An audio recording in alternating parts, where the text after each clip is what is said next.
अस्सलाम वालेकुम। हाँ जी दोस्तों, उम्मीद करता हूँ सब खैरियत से होंगे। ये देखें, हमने आज बैरियर में नया काम शुरू किया है और ये देखें अभी दरवाजे स्टार्ट कर दिए हैं। ये लगे अभी रंदाई हो रही है। ये देखें उस्मान भाई इधर भाई हेलो बोलो। हाँ ये देखें उस्मान भाई काम कर रहे हैं। ये देखें हम आपको दिखाते हैं। ये देखें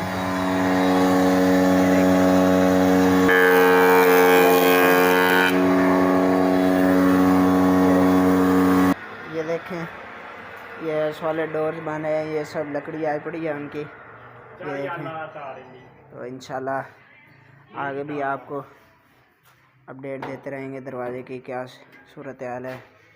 आपको डिज़ाइन भी आपको बता देंगे किस तरह का बना रहे हैं।